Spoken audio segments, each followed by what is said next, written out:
My name is Ciara Ikein, and we're here with the great and fabulous Mr. Farrant. He is the author of Crossing Over, and he did, Home Again, like an essay in Home Again. And then his latest publication is called somewhere Bluebirds Fly, which was published during the middle of a pandemic. So thank you so much for your patience. Thank you so much for your willingness to participate. And yes, tell us a little bit about yourself. Well, first I want to tell everyone about you because you're a superstar.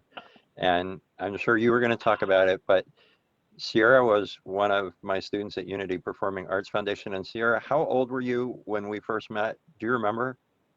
Oh, I was scratching my head. I think I was probably 14 years old. I think you were 14. I think I was, yeah, 14. 13 or 14. Yeah, and what you see before you is not what I saw when Ciara was 14 because she was very shy. And yes, you were. And she wouldn't even get up in front of the class and read what she had written. But we had a journey too, Ciara, and I think that in some respects, our journey was similar. We had some of the same kinds of things that we had to struggle through. And I just wanted to say, I am just so very proud of you. Yes, yes. Thank you. I am. I'm really proud of you. I saw myself in this book. I really did. I was like, wow, which is. And I want you to talk about that a little at some point, and I don't really want to talk too much on you. You've already said what I've done. I mean, I was a journalist most of my life, and a writer, and now I'm doing marketing. And so I have 4 grown children. Sadly, a stepdaughter that I have just passed away this week. She had severe CP. She was 30 years old, but she fought for life for 30 years. She was very brave and courageous. And she taught me a lot about what's really important in this life. And I think that's one of the things we have to look for when we're on this earth, is to look for those golden nuggets that teach us how to be better people. And she did. She taught me that. But I work for newspapers all around the country and magazines. I've probably written millions and millions of words, and these and somewhere Bluebirds Fly are just some of those words. You said that Lauren, your stepdaughter, she passed away just recently? Yeah, this week. Yeah, a couple of days ago. Yep. She was very fragile. She caught pneumonia and sepsis and slipped away. And it was very emotional for me because her spirit and her heart was so pure. And even though she didn't communicate in the way most of us communicate, she communicated through her smile and her laughter. And she was always present. There was a lot more inside of her than maybe a lot of people saw, but she understood a lot of things and heard everything. I think one of the funny things about Lauren was whenever anyone screwed up, like if you said something wrong or, you know, hit your thumb with a hammer or whatever it was, she would just laugh to the end of the earth. She thought it was funny when people made mistakes. Wow. Wow. I mean, this is divine timing. This is divine timing. The fact that, you know, we scheduled this interview and then, you know, you wrote in the book like a special tribute about Lauren and about Lynn. And so definitely get the book. This is the plug. Get the book so you can know who Lauren was to Mr. Farrant. It was very touching. The portion that you wrote about her and about your daughter and your sons that I didn't even know you had. I didn't know, Mr. Farrant. I didn't know all these years that we knew each other. I was like, wow, he has sons. No, I Ciara, only thought that Amber. Ciara, you were the only one in my life. No, I thought Amber was the only one. And then I was like, the adopted daughter. Yeah, that's right. Wow.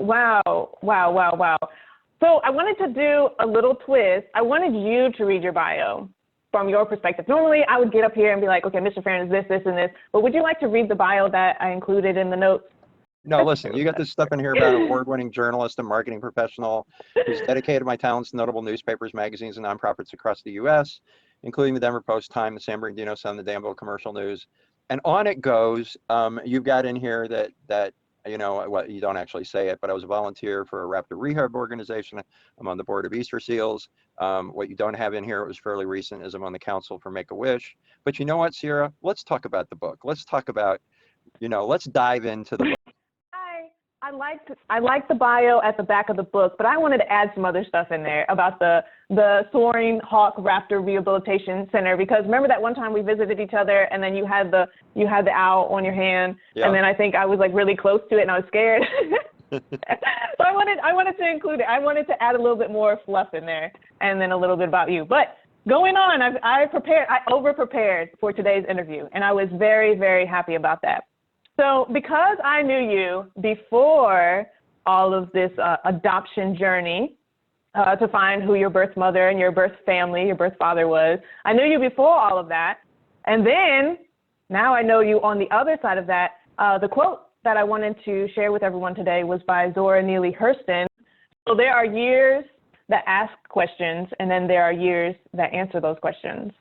And I know that searching for your birth mother and then your birth family, birth father, that was like one of your heart's deepest desires.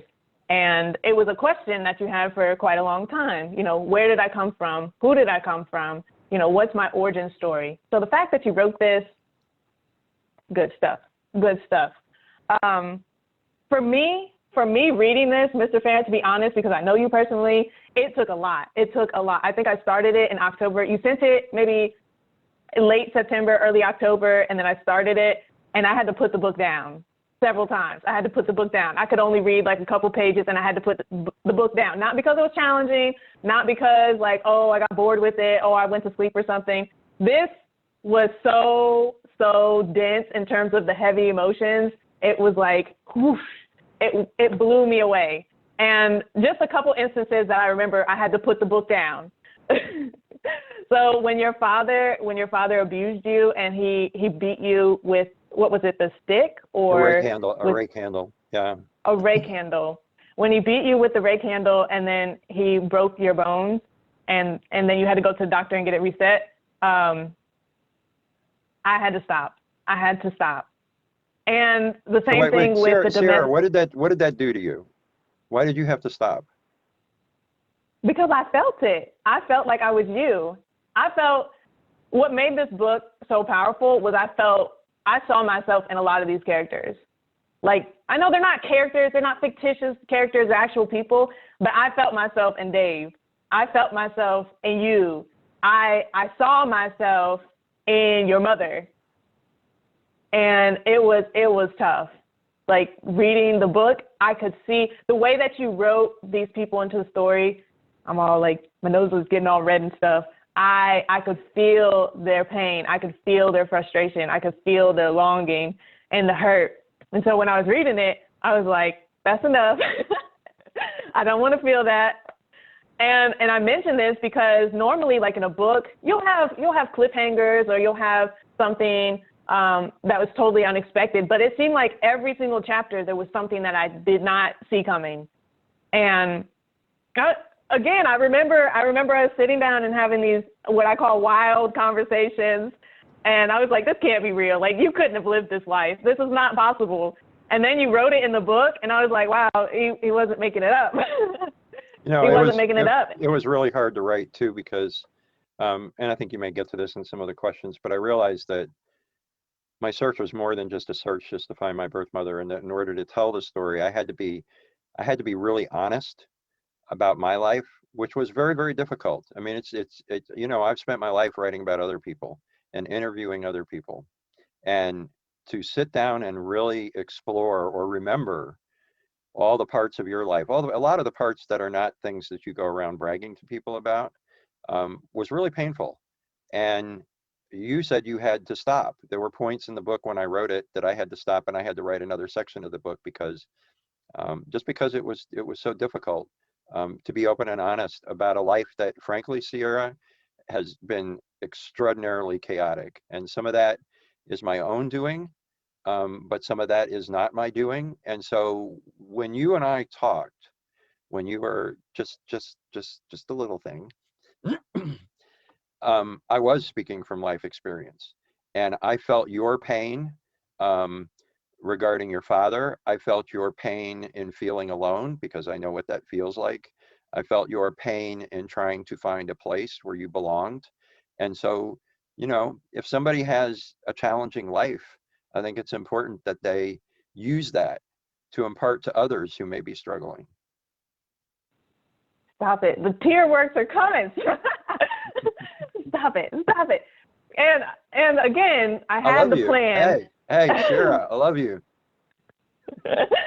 I love you too. I love you too. And like I said, the theme in this book is acceptance of yourself, finding a place where you belong, regardless if people are your family or not your family, a makeshift family.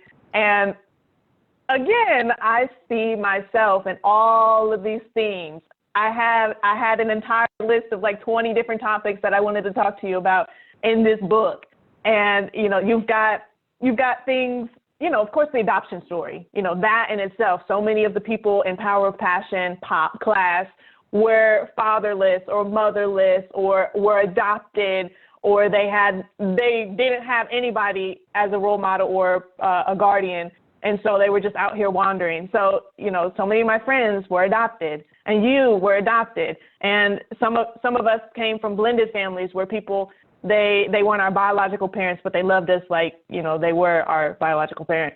And, you know, just not understanding like why some people say like, oh, you choose the exact situation that you're born into. Well, why would I choose this? Why would I choose this situation? But again, and I was thinking in writing these questions, I was like, why did he choose this title? And before we started this, you started singing Somewhere Over the Rainbow. And I was like, those are the lyrics. Before we started this, I was like, I recognize those lyrics. Somewhere over the rainbow, bluebirds fly. That so resonates with me because I've spent my whole life searching for who I really am. You know, we all put a public face on us, and the public face is who we would like people to think we are. But oftentimes that's not who we are. And we carry the wounds of our childhood, even the wounds of our adulthood with us. But we often keep those away from people. That's not what we want people to see. We would like to project confidence. We would like to project all kinds of things. But inside of us, we have all of these pains and wounds and doubt and insecurities that we don't show to people. And so it occurred to me, just that song, that Over the Rainbow is really, you know, it's saying somewhere out there is home. Somewhere out there are good things. Somewhere out there is a sense of belonging. And where that place is where the bluebirds fly. And so that's where that came from. And I will tell you, I'm probably jumping ahead. When you read the book, you see that, and I know you want to get into how I dealt with rejection. You will see that not everybody was accepting of me. Some were, some weren't. And I had to go through the process of trying to understand, and as you pointed out, forgive. You pointed that out in your notes, to forgive those who didn't. And I do understand. I think some people don't want to change, you know, the narratives of their lives, especially after 60 plus years. I'm 68 now. I think that some people are too shocked to really deal with it. And it's quite possible that some people, I hate to say this, I don't think it's true, I hope it's not true, that people can't have empathy for situations that you were in or that I was in. But a really wonderful thing has happened, Ciara, and for those who have read the book, and you have, in the last 48 to 72 hours, one of my first cousins on my father's side reached out to me. And since that time, which is either 48 hours or 72 hours ago, I have been flooded with calls and emails and texts from relatives on my father's side. And that is something new that's not in the book. And they have embraced me more than you can even imagine. The love that has come from that side of the family is something I have never experienced before in my life. Wow.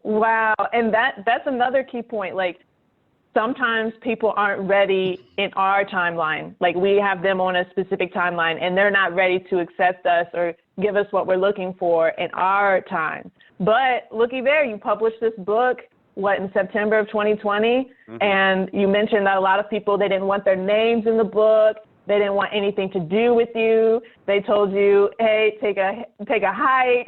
You know, this is dumb. I don't want anything to do with you. You're a stain on our family. That was some hurtful stuff that they said, by the way. Well, they actually didn't say that I was a stain. I was the one that said I felt like a stain. And nobody actually ever told me to take a hike. What they did was they stopped corresponding with me. right in the middle of it, they just disappeared. So you can insert whatever words you want in there, but that could be very hurtful, and could leave you wondering, why don't they continue on this journey with me?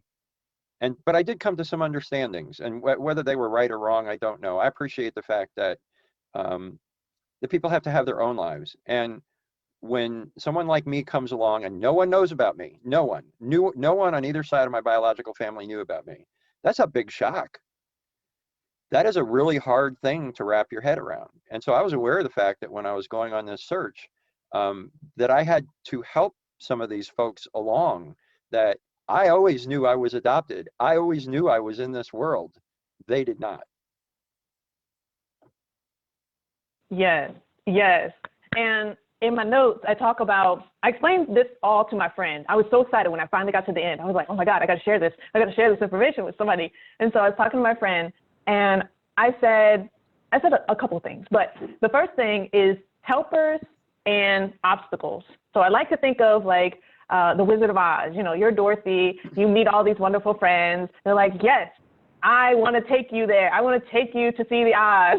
And so, you know, you go on your adventures with your friends, and you have helpers, people who give you knowledge or their expertise or their support and encouragement. And they want to help you to realize your heart's deepest desire, which was to find out who your real parents were and reconnect with that side of the family. However, you know what we know about the Wizard of Oz, you're going to come into obstacles. You're going to be approached by flying monkeys, or people who want you or are trying to get you to turn back and put fear in your heart, like, oh, you're going to ruin our lives by disclosing this family secret. Oh, you shouldn't be delving into this. Oh, I'm not going to help you. I'm not going to share my DNA information or whatever to give you the answers that you're looking for. Not that they're intentionally, or whether intentionally or unconsciously they did it. You know, that's irrelevant. You know, for us, sometimes it feels like there's more obstacles than there are helpers. And so I want you to share with us, who were just some people who you felt like were key helpers in this? Well, one of the really key helpers, and she's watching this right now, or so she tells me, was my first cousin, Carol. She was the first cousin. She's actually the daughter of my biological mother's sister, who I did have the opportunity to meet. But she recently passed away too. But I am so happy that I had a chance to meet her. Anyway, her daughter, Carol, has been absolutely my rock through this whole thing, and even up until today. I mean, Carol and I talk every day. I'm sure she's sick of me. We talk about all kinds of things. But she was extraordinarily courageous. It takes courage in her case, she actually had to have discussions with her mother. So think about, here comes this guy out of the blue. First, you have to trust me. Then you have to have the courage to explore the truth. And at one time, we thought that her mother might be my mother. That's a pretty big thing for somebody to do, to go to their mother to try and find out what the truth is. But eventually her mother did say that she remembered that my mother, her sister, had had a child out of wedlock, and that Carol's mom, along with their aunt, had taken a trip up to New York so that my mother could give birth to me in a home for unwed mothers in New York. So she's been absolutely amazing. And you know these people from the book. Another was a sister, half sister, but she doesn't consider herself a half sister. She considers me her brother. She lives down in Tennessee.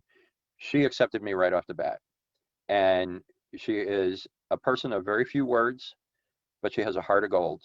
And it was so important to me that she accepted me as readily as she did. And I've met her twice. We've met twice.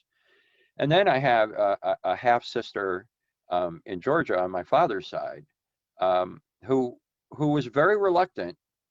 And think about this: my birth mother was 20 and single. My birth father was 23 and married with 2 children. Can you imagine breaking the news to people on my father's side who thought that he and his wife had the perfect marriage, and breaking the news to them that he actually had an affair? And yet, Barbara down in Georgia fought through that, essentially came to the conclusion that stuff happens, and supported me every step of the way, both in submitting her own DNA, but also telling me about what was happening on my father's side. And I just have to tell you now, I have been so embraced in the last few days by the people on my father's side, and they have said things like, your family, your blood, we embrace you, we love you. You now have an enormous family, which apparently the Slocums do. They're all over the country. They have this giant. So at some point, maybe I get to meet them all. But that's something too, that I hope to drive home in the book, Ciara. And I know I probably talked to you about this too when you were much younger. You can't quit. You have to have perseverance. You have to keep going, right? And that's a rainbow story too, right? There's stuff at the end of every rainbow after a storm, but you have to go through it. And you have to be patient, and you have to have perseverance. And in my life, it always works out. It just, until the day you die, it always works out if you just keep going, if you have blind faith, if you persevere, if you hang in there, good things will happen. On that note, because there's so much. So you're telling me that since the book has been published, Lauren, your daughter, has passed away. Correct. And then Nancy, your aunt, has passed away. My aunt has passed away, yes. Okay. Divine timing. And you're saying in the last couple days, so many relatives on your father's side have called and emailed and texted and reached out to you to express that they accept you and that you belong. It's better than that. They embrace me and they love me. It's not It's not just they accept me. They're meeting me for the first time, and they accept, they embrace me and they love me. And I was on the phone with two of them up until midnight last night. Yay, that, sir.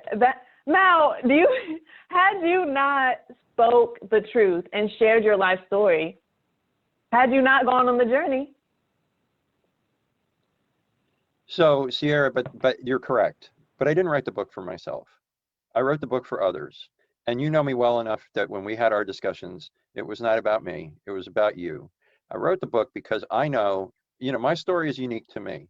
Everyone has a story. Everyone has a story of pain, struggle, and challenges, because life is hard. Life is hard.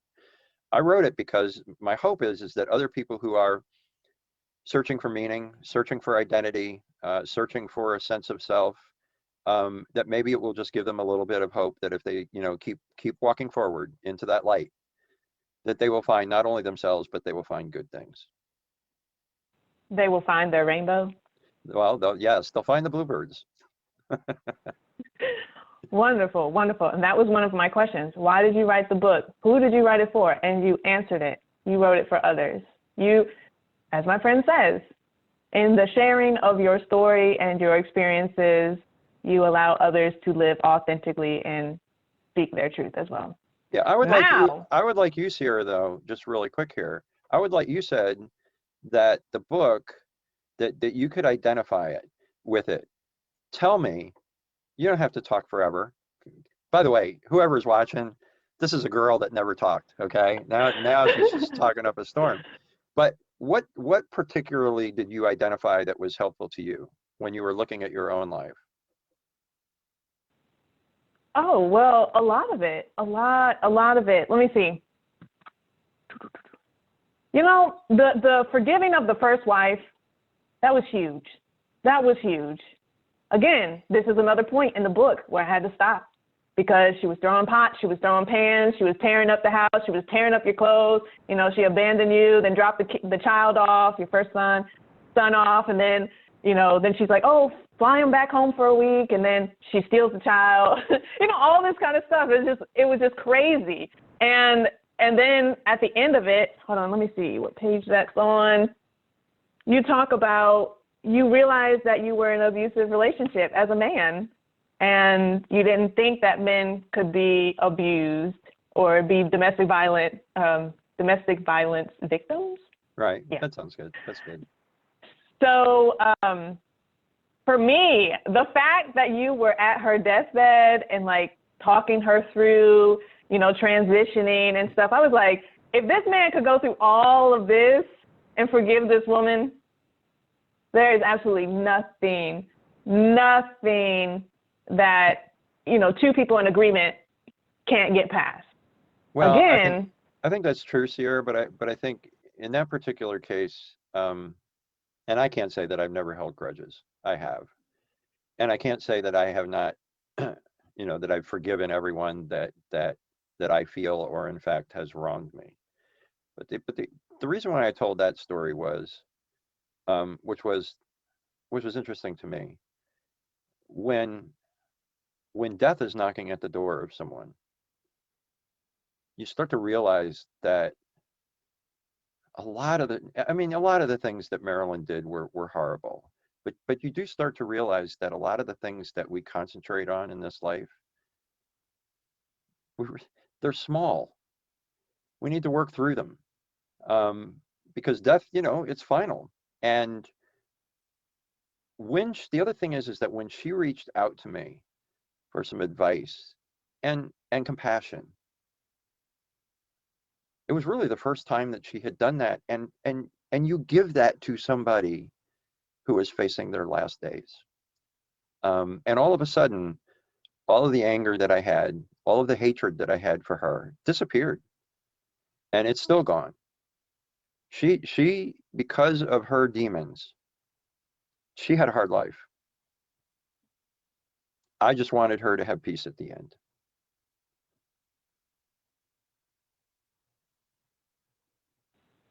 I see. And that was that statement where once she had transitioned and you had kind of reconciled your relationship and then everything just washed away, that for me was a major point in the book. And again, you found your birth mother pretty much at chapter 5, and I was like, what? I've got all this book left. What could possibly fill these pages? And the Marilyn story definitely filled the pages. That was an amazing story. And a life lesson, because sometimes we don't have to go through those lessons to be able to learn them. You can learn from other people's experiences or mistakes or regrets or whatever. So yeah, I could connect with that. Another thing that I related to was, you felt kind of estranged from your father, and then it kind of played out the same way with your sons. You are presently estranged from your sons, and maybe this book is for them, or maybe for their children. So you just never know what doors are going to open. I mean, look, we've opened up so many doors already. Who knows? Maybe the sons will step forward next.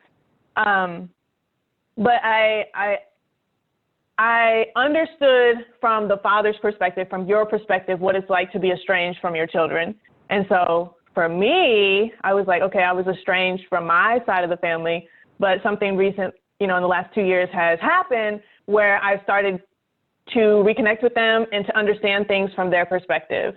And so, I am patiently, giving them space and opportunity to love on me, to enjoy, being able to call me granddaughter or niece or cousin or whatever. So that has definitely helped me by accepting of what was and like moving past it and saying like, hey, we can start a fresh future together. And if you hadn't persevered, right, you wouldn't have that. That never would have happened. That's great, Ciara. I'm happy to hear that. Thank you. Yes. And the Davy story, I don't want to get past this. But again, I saw myself as Davy. As a runner, I mean, I wasn't going to the Olympics. I wasn't going to Harvard on a full ride scholarship for running or anything. But I saw myself and your friend Dave. And one of the lines you said in the story was Dave running to something, like running towards the finish line, or was Dave running away from something? And I was like, ooh, it was deep.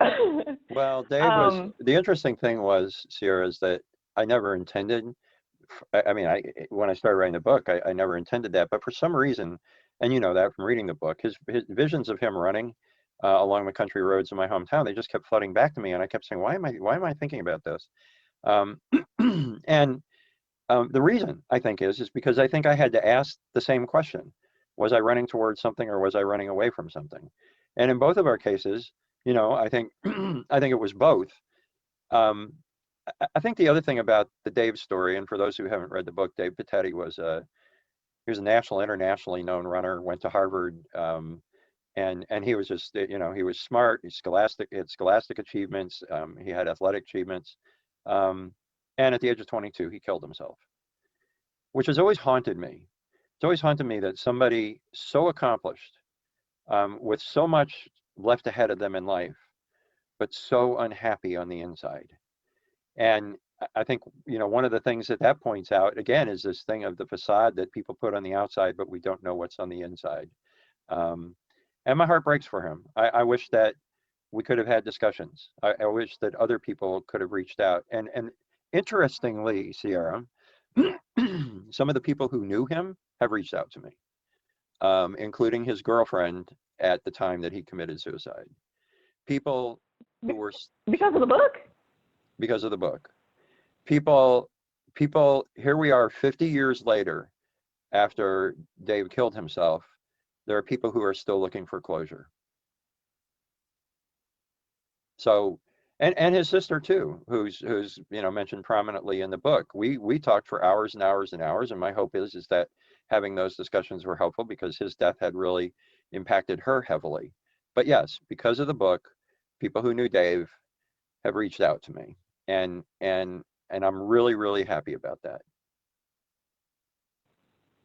More doors opening. More doors opening. Wow. Wow. And another thing, like you mentioned, after he passed away, his family was clearly upset, and his father packed up all of his like awards and trophies and medals and stuff and just shoved them up into the attic and just never spoke of him again. Correct. And I was like, wow, wow. So in writing about him and sharing his story with the world, he lives on. He does live on, and he should live on. I mean, if you look up Dave Patetti online, you can still see on some sites the records that he set. But for most people, all that's left of Dave are these statistics. And so one of the things that I wanted to show is he was a human being. He was more than just statistics, right? I wanted people to know that, and I think that's also part of. I think that we are required as human beings to look beyond the surface in people. I think that's something that we should do because a lot of people are hurting, and a lot of people have things inside them that are blocking them from moving farther than they do in life. And so I think we need to get to know people better, and we need to show caring and empathy and understanding. You know what? Everybody wants to be understood. Everybody wants to be loved. Everybody wants to be cared for, right? Yes. Hold on. So with that being said, like you're saying like everybody wants to feel like they belong somewhere. They want to feel accepted. And for you, had your life story not begun the way it was because you consider yourself an adoptee search for home, had you not been adopted at birth, you may have not have had that level of empathy to relate to other people or to relate to animals or to relate to causes, so people felt like they belonged. I think so that's maybe possible. Yeah, I think that's possible. Yep. Mm-hmm. In searching for a place to belong, you became a place for people to belong. Got it, Ciara. You're so smart. Yes. This so girl got a scholarship to Notre Dame. Oh, I don't say that in South Carolina. I do not talk about that part of my life. Yeah, I don't talk about that too much. Okay, well you can edit it out. For no, just you can education. You can edit it out for all the Clemson fans. No, I just try not to. I just try not to speak of my educational pedigree with people. That's just too much. That's just too much. You can be educated but not intelligent, and so I just try not to talk about either. Like we are now talking about books and stuff. Okay. Well, no. I'm just really happy that I outed you. Oh yeah, you outed me. Shame on you. Shame on me. I know. Yes. Hold on just one second. Okay, going back. So you're saying everybody wants to feel like they belong. Everybody wants to feel like they're understood. Everybody wants to feel like they are accepted. So a common theme or thread in this book is oneness. Oneness, like we are one. I think every time I was reading something, it just kept coming around. We are one, we are one, we are one. And with the DNA research and the genealogy research that you were doing, you know, you realize like, oh, I'm connected with all these different people in all these different places around the world, all these different backgrounds, all these different beliefs and ideas and values. We are connected. As humans, we are connected geographically, genetically, and another thing, when you were, throughout the book, you were trying to find commonality between you and your mother. Like you were looking at the pictures, trying to see like, oh, does she have the same eyes as me? Does she have the same nose, the same lips as me? When you met with your sister Diane, you were trying to see, do I look like her? Could she be my sister? Maybe a cousin? With Dave, you were trying to see if maybe you would have the same fate as Dave. Like had you not figured out how to persist past the troublesome childhood that you had and the chaos and the dysfunction, and to continue moving forward, you may have not have been here today. You may have checked out in a different way, or maybe checked out and, you know, left this life sooner than today. None of this would have happened. We wouldn't have this conversation. I would have never known you, all of that wonderful things. You wouldn't have had a great impact on society. There would be a hole. There would be a hole where you're missing. And so I want you to talk a little. Ciara, I love the way you put that. I think that's great. You could have written the book. But on a very practical sense, which was part of the book, in a very practical sense, and this oneness. What really struck me was, so when I first went on Ancestry, it said I had 270 fourth cousins or closer, which was an eye-opener for me. I mean, we all know that we're related to people that we'll never meet, right? But that was an eye-opener. It's now past 900, and that's just fourth cousins or closer. What struck me was, we are all connected by DNA. There's a good chance that somebody that we disagree with tomorrow, we are somehow connected with. And that was an eye-opener. I mean, maybe other people have thought of it that way, but our DNA is all over the world, all over the world. And I thought, all these petty squabbles that we get into, you know, being prejudiced, being hypocritical, denigrating people, why? Why are we doing that? We really, you know, from a biological standpoint, we are so connected, so connected. Exactly. And one thing that I understand about DNA, and if I get this wrong, some genealogical research out there is going to nail me, but I did have somebody who knew something about DNA. It was the person that I used in the book when I was trying to really nail down my sister in Georgia. DNA can actually disappear to the point over the decades and centuries that it's so infinitesimal that it doesn't show up, but it doesn't mean that it's not there. And so it's possible, even if, it seems to me it's possible, I hope I don't get corrected on this, that even if it doesn't show up on Ancestry.com, you still may be related to a person. Just because the DNA has become so faint that it's not really showing up. But we are all connected. We are connected in our stories. We are connected in our challenges. We are connected in our DNA. We are connected in so many different ways.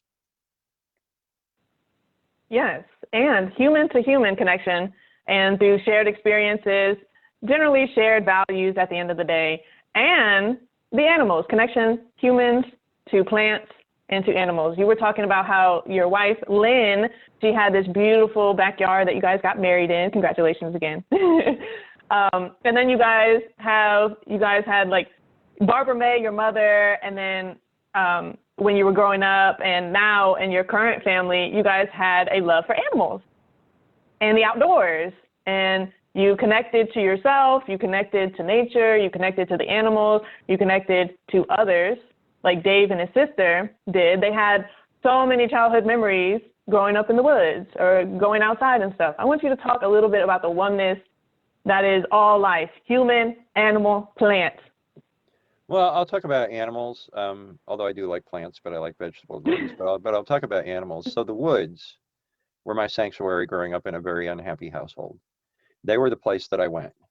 Um, some people, unfortunately, as you know, not because you did it, but as you know, some people choose drugs.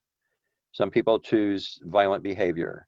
Some people get involved with the wrong crowd. I chose the sanctuary of nature and animals for a lot of reasons. It's the woods are safe to me. Nature is safe to me.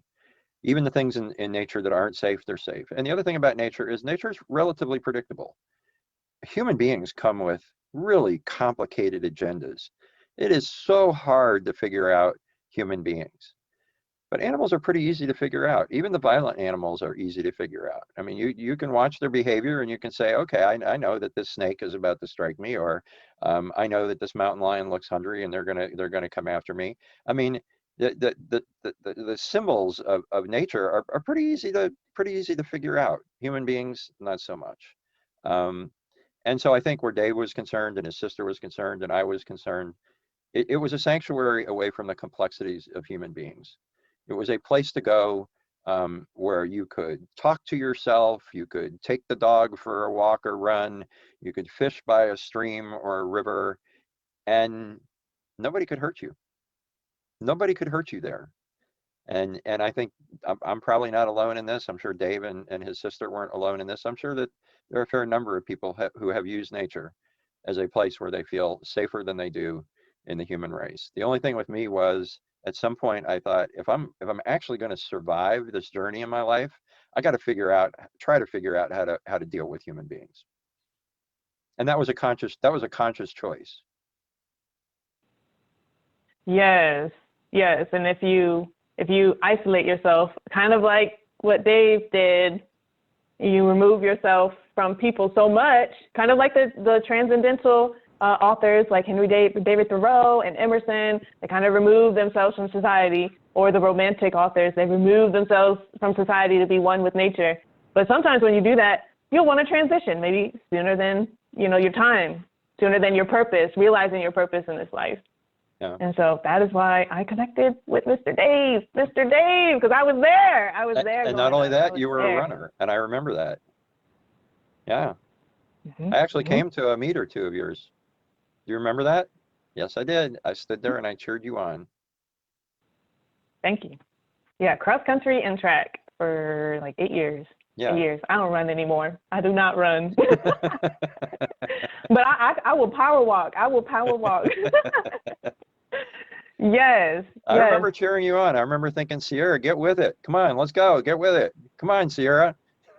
Yeah, I was zoned out. I was probably in like no man's land at that point. On that note, tell me, because my belief is your parents, you have a man and you have a woman and they come together and then boom, here you are. My belief is you have to respect your parents as a man or a boy, young boy, and then a woman or a young girl. Prior to conceiving you, they had hopes, dreams, aspirations, fears, hurdles, obstacles that they had to try to overcome, all that wonderful stuff. And then, under magical conditions, you were conceived, but all those fears and those anxieties and whatnot, those didn't go away. Those habits, they did not go away. You just happened to be in the world. So my question to you is, in learning about your parents, your biological parents, how did you hold gratitude and hold a space of compassion for them? What about learning about them allowed you to have more compassion for your parents? Well, actually, I had compassion for my mother even before I knew who she was. I've had compassion for my mother my whole life. She carried me for 9 months. I assume it was 9 months or 8 months. She didn't get rid of me. I mean, she didn't kill me. And I could only imagine, I didn't know the story, but I could only imagine, I knew she was a single mother, from the non-identifying information from the adoption agency. But I can only imagine what that must have been like in 1952 to be a single mother. A lot of them were not held in the highest esteem. So I've always had compassion for her. I felt close to her even before I knew who she was, because she carried me for 9 months. And I always knew there's a person out there that made a sacrifice. And the sacrifice was, she carried me. She was not selfish. And she didn't go have a back alley abortion. My father, I I didn't quite feel the same way about my biological father. But the more I got to know about him, and certainly in the last 2 or 3 days, now that my father's family has just gone wild with love, I realized though, even in the book, he probably did not know about me, and that was important to me. So he never really had the chance to make a decision as to how he would react if he had known about me. I'm fairly confident that the only two people who really knew about this is my mother and my father. Hold on, you think that your father knew? I don't think, I know. I mean, okay, let me take that back. The only people who knew about the relationship was my mother and my father. No, not about me. Okay. No, I don't think my father knew about me. And I don't think that my mother told my father about me. Okay, okay. Well, going back to, let's see. Yes, it would be your sister on your dad's side. Her name was Barbara. I thought that was an interesting tidbit to add to the story, because your mother's name was Barbara. And he named one of his children Barbara. So I don't make this stuff up. And the fact that my sister believes, she has, I mean, there's no proof of it, that she actually, I guess, knowing my father, her father, she believes that he named the child after my mother, but didn't tell his wife. You know, he didn't, which, I mean, who would do that and say, honey, let's name it after somebody I had an affair with? But wouldn't that be something if that was true? And the other thing I will say is, even if that didn't happen, wouldn't my father have thought about my mother? It's the same name. It's the same name. It's kind of like, you know, Twilight Zone stuff, right? Yeah, definitely. When I saw that part in the book, I was like, well. But you said that your biological father, he had his children, started off with 2 and then what, went to 4? He had 5 kids. Oh, 5? Okay, so started off with 2, had you, and then a couple more, totaling 5. Yes. So and then he had this really, really long marriage that was like spanning, what, 50 years, 50 Almost plus 50 years? Yep. Almost 50 years. So, yep. And everybody tells me, everybody tells me that he loved his wife dearly, and I believe that. Yeah. I mean, you know, as my sister down in Georgia says, stuff happens, and stuff does happen. One of the things that strikes me about all of this, though, too, is, and I think I mentioned it in the book, the reality of these open source databases is this: secrets that people thought they could take to their graves, they can no longer take to their graves. There's a lot that's being found out there, and some of it is wonderful, and some of the stories are terrific, and some of it is absolutely jolting. Before we had these open source databases, we didn't have this capability of finding these things out, but now we do. I don't know if that's going to make people any more careful on how they conduct their lives, but it might. No. No. Yeah, I think people will keep Not at all. Yeah. So what exactly is an open source database when it comes to genealogy? So what it means is, when we say like it's open source, it means anybody can put their database, put their DNA into this database. Like it could be the 123, or it could be the ancestry.com. There are a few of them out there, and you get matched up with other people who have put their DNA into that database, and it's not closed. I mean, what we mean it's not closed is it links all of you up. It becomes a public sphere where you can see who you're related to, and other people can see if they're related to you. And as I also mentioned, these kinds of databases, although it's a little more complex than that, are now being used by law enforcement, and they've solved tons and tons of cases, some pretty significant cases as a result of this. And it's not always I mean, it is an interesting forensic kind of exercise. It's not that you always look in there and go, oh, you know, there's the mother or there's the killer. Now that could happen. Usually it means you are looking at a relative that is not so close, and you're starting to start from scratch and build it up. And this person is related to this person is related to this person. And you start to develop evidence that leads you to a conclusion. And it is pretty fascinating, and sometimes it's really tedious. somebody asked me once, they said, well, I don't know if I want to put, you know, my name into this database where everybody can match me up and I can, you know, and I said, you know, I understand that. I said, but don't worry about it from the criminal aspect. If you're not planning on committing a crime, you're good. I actually think that that's advice, whether or not independent of a DNA database. Don't commit a crime. But if you think you're going to commit a crime, do not put your DNA into one of these databases. I think they have been really, really, for the most part, helpful for people in searching, whether they're searching for a birth mother or they're searching for other family members or they're searching for their heritage or their ethnicity. I think for the most part, they've been really, really helpful. Um, so and they've been helpful to law enforcement too. Um, and they are part of connecting. They're part of our shared humanity, and seeing who we are connected to. Uh, what I guess the other thing that I really want to stress that I sort of did in the book, had I done this in my 20s, maybe even my 30s, when I was still not fully formed, still very susceptible to rejection, this search would have been devastating for me. Every little piece of rejection would have been devastating. And so what I want to say to people is be prepared. If you feel that you are emotionally and psychologically prepared for some inevitable bumps in the road, great. If you don't, wait for a while.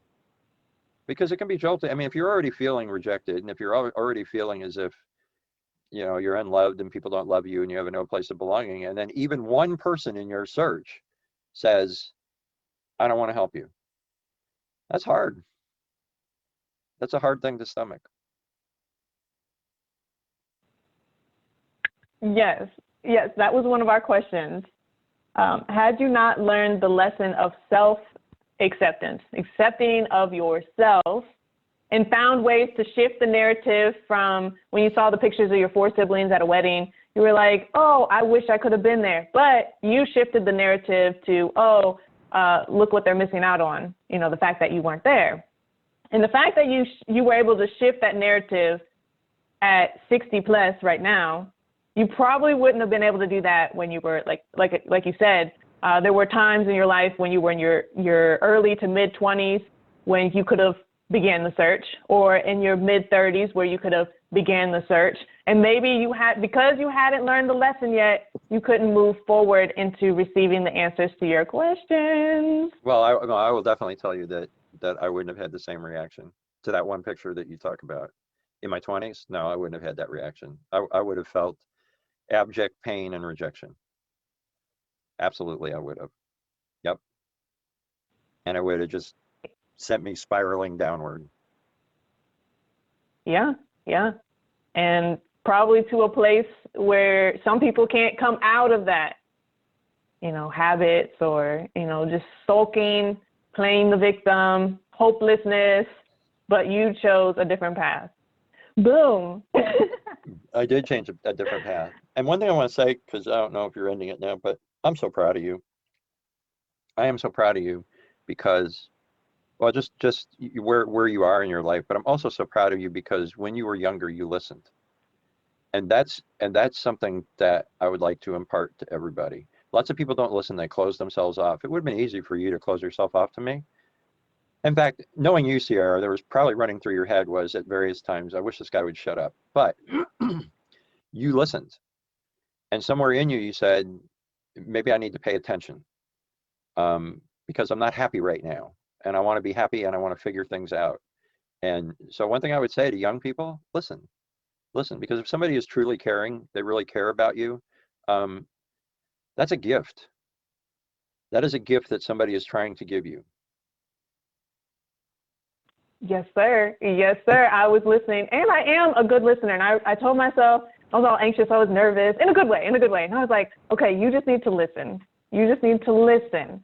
That's the best thing about interviewing. Yeah, you can talk a little bit and share your views, but I need to listen so that other people can listen to what you have to say. Well, you've done really well. I'm glad that you found a lot in the book. I know you know a lot more about me now than you ever did before.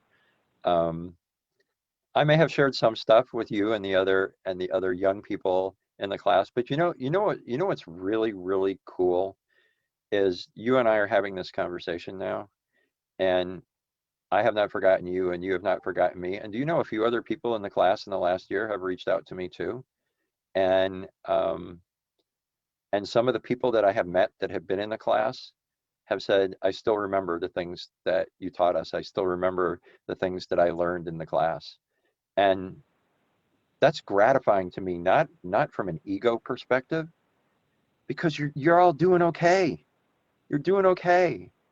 You all had challenges when you were younger, but you're doing okay. We were rough. We were rough. And another another thing in Mr. Rick Farrant's book, Somewhere Bluebirds Fly, I noted a lot of the vocabulary that we brought to class each week, week in, week out. I noticed that, like, I think cacophony, like the birds, there was like a cacophony of noise in the woods or something. Yeah. Was that one of the words we did? Yes. Oh, was yes. it? Okay. I mean, maybe you already knew that word and you just liked that word, using it. But there were several words closer to the beginning of the book that I noticed. There were some pop words in there, and I was like, ooh, got to look this one up again. So pop was Power of Passion, which is what we called the writing program. That's what she's referring to. That warms my heart too, because one of the exercises we had in class was everybody got a dictionary, and everybody had to come to class with 2 words, and they had to use the words in a sentence. And periodically I would come back and say, well, this was your word. What does it mean? And I actually ran into a couple people here. They're still walking around with dictionaries. But the message there was, words are power. And the more articulate you are, and the better use of words that you make, the more people are going to respect you. And by God, you guys bought into that. I have not forgotten about the curse words. I'm still working on my cursing. But what this man told us, he's like, out of the million words that exist in the English language, you decide to use these 4-letter words that are trash. Like, that goes to show how unintelligent you are. So people listening, be sure to learn new words. One a day, one every other day, one a week to expand your vocabulary. It's so important. It's so critical to your development and to future generations, because they're using words and they're changing the meanings of them, and we don't even appreciate the original meanings. So be sure to get a dictionary, get a thesaurus, and definitely read. You will get more out of reading this book than we have discussed today. Somewhere Bluebirds Fly is available at Barnes & Nobles and Amazon. And if you go to www.rickfarrant.com, RickFarrant.com, you can get a direct link to the book. It's not that long, folks. It's not that long. The print is nice. And like I said, take your time. If you got to take a year to read it, it is worth it. It reminded me of The Alchemist, because the character, the narrator, he had a desire in his heart, which was to find the treasure. And Mr. Farrant, I would like to commend you and say I'm very proud of you. You have found the treasure in your life, and you keep discovering the treasure, because in publishing this treasure, other people are like bringing you treasure.